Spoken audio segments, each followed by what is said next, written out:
वासना देवी मंदिर के महंत यति नरसिंहानंद सरस्वती जी के सिर को तन से जुदा करने अर्थात उनका सिर काटने की धमकी देने वाले इस्लामिक कट्टरपंथी भारत को शरिया अर्थात इस्लामिक कानूनों के अनुसार चलाना चाहते हैं, या यूं कहें भारत में शरिया लागू करने के लिए पूरी तरह से प्रयासरत हैं। वैसे ये पहली घटना नहीं है जब मजहबी कट्टर मुसलमान दूसरे धर्म के लोगों पर ईश निंदा का आरोप लगाकर उनकी जान के दुश्मन बन गए हैं। ऐसी असंख्य घटनाओं में से एक अति महत्वपूर्ण घटना आज से लगभग 100 वर्ष पूर्व ब्रिटिश भारत में घटित हुई थी, जिसे मुस्लिम तुष्टीकरण की राजनीति के कारण लगभग भुला दिया गया है। तो जानते हैं क्या थी वो घटना और क्या थे उसके पीछे के कारण। 1920 के दशक में ब्रिटिश भारत में मुस्लिम तुष्टीकरण की नीति और मुसलमानों का मजहबी उन्माद अपने पूरे उफान पर था। तुर्की के इस्लामी खलीफा की गद्दी और उसके साम्राज्य को बचाने के लिए पूरे भारत में मोहनदास गांधी की अध्यक्षता में कांग्रेस के समर्थन से मुसलमानों द्वारा खिलाफत आंदोलन चलाया जा रहा था। पूरे भारत में धर्मांतरण, क्रूरता और वहशीपन की घटनाएं अपने चरम पर थीं। हिंदू धर्म और हिंदुओं को अपमानित करने के उद्देश्य से कट्टरपंथी मुसलमानों ने सीता का छिनाला नाम से एक पैम्फलेट प्रकाशित किया, जिसमें माता सीता को एक वैश्या के रूप में वर्णित किया गया था। सन 1923 में मुसलमानों की ओर से 2 और पुस्तकें 19वीं सदी का लंपट महर्षि और कृष्ण तेरी गीता जलानी पड़ेगी प्रकाशित हुई थी।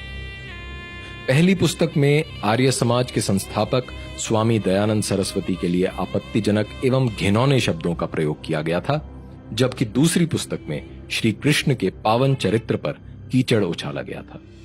मुसलमानों द्वारा दिन प्रतिदिन हिंदू धर्म, देवी देवताओं और हिंदू महापुरुषों के विषय में आपत्तिजनक बातें लिखना और बोलना एक आम बात हो गई थी। हिंदू विद्वानों को लगा यदि इन घृणित कार्यों का उत्तर नहीं दिया गया तो इससे मुसलमानों का साहस और अधिक बढ़ेगा और हिंदुओं का मनोबल गिरेगा। इसी उद्देश्य से इन पुस्तकों के प्रत्युत्तर में पंजाब में महाशय राजपाल ने सन 1924 में रंगीला रसूल नाम की एक पुस्तक प्रकाशित की थी। इस पुस्तक में इस्लाम के संस्थापक मुहम्मद के विवाह एवं गृहस्थ जीवन का व्यंग्यात्मक शैली में लेकिन प्रमाणों और पूरी सत्यता के साथ वर्णन किया गया था। लंबे समय से हिंदू धर्म के बारे में झूठी एवं उत्तेजक सामग्री प्रकाशित करने वाले मुसलमानों में रंगीला रसूल के प्रकाशन से खलबली मच गई। मुसलमानों ने महाशय राजपाल के खिलाफ आंदोलन छेड़ दिया। महाशय राजपाल पर इस पुस्तक के प्रकाशन पर रोक लगाने और इसके लेखक का नाम बताने के लिए दबाव डाला जाने लगा। मुसलमानों द्वारा महाशय राजपाल को धमकी भरे पत्र भेजे जाने लगे।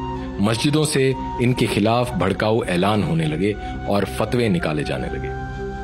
मोहनदास गांधी ने भी अपनी मुस्लिम परस्त नीति के तहत यंग इंडिया में महाशय राजपाल के खिलाफ बड़ा भड़काऊ लेख लिखा। गांधी ने कहा, एक तुच्छ पुस्तक विक्रेता ने कुछ पैसे बनाने के लिए इस्लाम के पैगंबर का अपमान किया है। इस प्रकार की पुस्तक लिखने वालों को मुसलमानों द्वारा स्वयं सजा दी जानी चाहिए। कांग्रेस अध्यक्ष रह चुके मौलाना मोहम्मद अली ने दिल्ली की जामा मस्जिद में एक विशाल सभा को संबोधित करते हुए घोषणा की कि काफिर राजपाल को बख्शा नहीं जाएगा और मुसलमानों को रसूल के लिए जिहाद करना चाहिए। पंजाब सरकार ने भारतीय दंड संहिता की धारा 153A के तहत महाशय राजपाल के खिलाफ तो मामला दर्ज करने का आदेश दे दिया, किंतु हिंदुओं के खिलाफ पुस्तकें प्रकाशित करने वाले मुसलमान अली कासिम के खिलाफ कोई कार्यवाही नहीं की। इसी मजहबी तुष्टीकरण नीति के तहत ही 1927 में भारतीय दंड संहिता अर्थात इंडियन पीनल कोड में सेक्शन 295A जोड़ दिया गया, जिसका उपयोग आज भी कट्टरपंथी मजहबी समुदायों के द्वारा लोगों की आवाज दबाने के लिए समय समय पर किया जाता रहता है। महाशय राजपाल पर यह केस 5 वर्ष तक चला और अंततः हाईकोर्ट में उनकी बेगुनाही साबित हुई।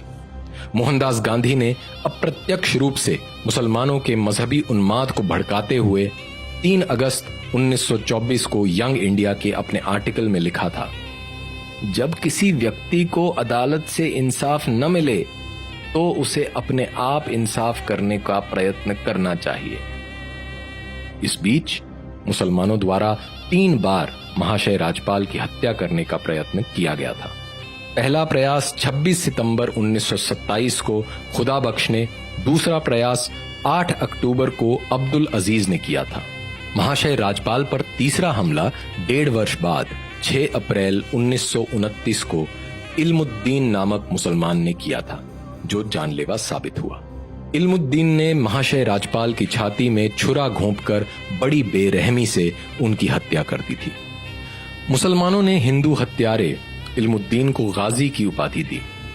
उसे एक नायक और सच्चा मुसलमान बताते हुए उसके लिए जिंदाबाद के नारे लगाए गए और मस्जिदों में उसके लिए दुआएं पढ़ी गईं। उसे कानूनी सहायता और उसके परिवार को आर्थिक सहायता देने के लिए देश भर के मुसलमानों ने भारी मात्रा में चंदा इकट्ठा किया।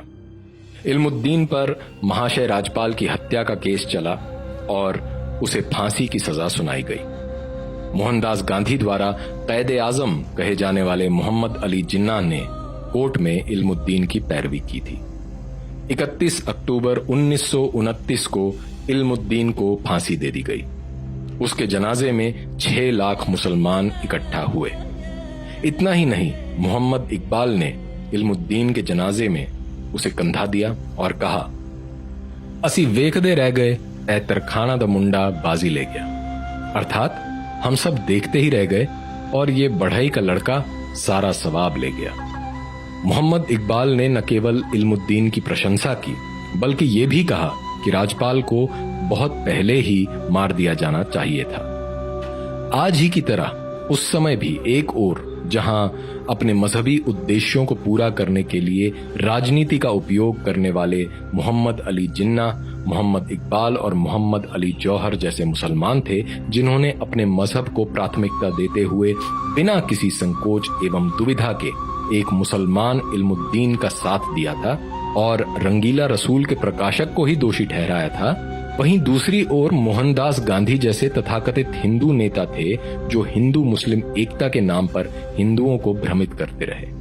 महाशय राजपाल की इस क्रूर हत्या का बदला लेना तो दूर की बात है, हिंदुओं ने तो जहां महाशय राजपाल को लगभग भुला ही दिया है, वहीं मुसलमानों ने इल्मुद्दीन को एक सच्चा मुसलमान दिखाते हुए उसके ऊपर फिल्मों का निर्माण किया और आज भी लाहौर में लाखों मुसलमान इल्मुद्दीन की कब्र पर इकट्ठा होते हैं और दुआएं पढ़ते हैं।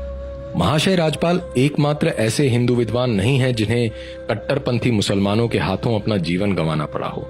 स्वामी श्रद्धानंद और नाथूराम शर्मा को भी क्रमशः अब्दुल रशीद और अब्दुल कय्यूम के हाथों अपना जीवन गंवाना पड़ा था। 100 साल बाद भी भारत में कुछ नहीं बदला है। न तो मजहबी कट्टरपन बदला है और न ही नेताओं की तुष्टीकरण की नीति बदली है। आज भी हिंदू उन मूल विहीन दलों के पीछे चल रहे हैं जो अपने राजनीतिक हित साधने के लिए धर्म को केवल एक साधन के रूप में इस्तेमाल कर रहे हैं। 2 दिसंबर 2015 को तत्कालीन उत्तर प्रदेश सरकार के मंत्री आजम खान ने आरएसएस के नेताओं पर समलैंगिकता का आरोप लगाते हुए कहा था, आरएसएस के नेता समलैंगिक अर्थात होमोसेक्सुअल होते हैं, इसीलिए वो शादी नहीं करते हैं। इसके प्रत्युत्तर में अगले दिन कमलेश तिवारी ने इस्लाम के संस्थापक मोहम्मद को दुनिया का पहला समलैंगिक करार दिया था। इसके बाद पूरे भारत में मुसलमानों ने शरिया के अनुसार कमलेश तिवारी के लिए मौत की सजा की मांग करते हुए उपद्रव करना आरंभ कर दिया था। अगले ही दिन उत्तर प्रदेश सरकार ने कमलेश तिवारी को NSA अर्थात राष्ट्रीय सुरक्षा कानून के तहत गिरफ्तार कर लिया। कमलेश तिवारी पर IPC की धारा 153A और 295A के तहत केस चलाया गया और उन्हें कई महीने जेल में रहना पड़ा। अखिल भारत हिंदू महासभा ने पहले ही यह स्पष्ट कर दिया था कि कमलेश तिवारी हिंदू महासभा के एक साधारण कार्यकर्ता हैं और उन्होंने जो कहा है वो उनके निजी विचार हैं, वह हिंदू महासभा का विचार नहीं है। लेकिन संविधान और शरिया का अपनी सुविधा अनुसार उपयोग करने वाले मुसलमान इतने से संतुष्ट नहीं थे।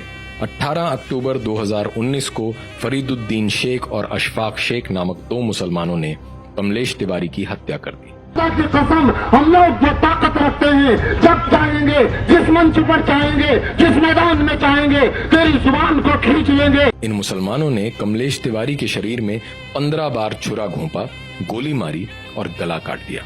कमलेश तिवारी की इस जघन्य हत्या के बाद भी कोई प्रभावी कदम उठाने की बजाय तथाकथित हिंदूवादी संगठन केवल राजनीतिक बयानबाजी करते रहे। कमलेश तिवारी की इस प्रकार हत्या कोई साधारण हत्या का मामला नहीं था। असल में ये कट्टरपंथी मुसलमानों द्वारा सभी गैर इस्लामिक लोगों को दिया गया एक संदेश था। आज भी आए दिन पूरी दुनिया से इस प्रकार की घटनाएं सामने आती रहती हैं, जिनमें बिना किसी भय के हिंदू देवी देवताओं के बारे में उल्टी सीधी टिप्पणियां की जाती हैं। ऐसी टिप्पणियां करने वालों में इतना साहस इसलिए आता है क्योंकि उन्हें लगता है कि हिंदू समाज और हिंदू उनके विरुद्ध कोई प्रभावी कार्यवाही नहीं करेगा। अगर हिंदू समाज इतिहास से न सीखते हुए अब भी अपने धर्म की रक्षा का उत्तरदायित्व अपने ऊपर न लेकर राजनीतिक दलों और नेताओं की ओर देखता है, तो हिंदू सभ्यता को इसके भयंकर परिणाम भुगतने पड़ेंगे। अपने सुरक्षित एवं सुखद भविष्य के लिए प्रत्येक हिंदू को स्वयं को धर्म रक्षक मानना चाहिए और धर्म रक्षा को अपनी सर्वोच्च प्राथमिकता देनी चाहिए। पुनर्जन्म में विश्वास रखने वाले हिंदुओं को बिना किसी भय के एवं पूरी शक्ति से स्वयं अपने धर्म की रक्षा के लिए उठ खड़े हो जाना चाहिए।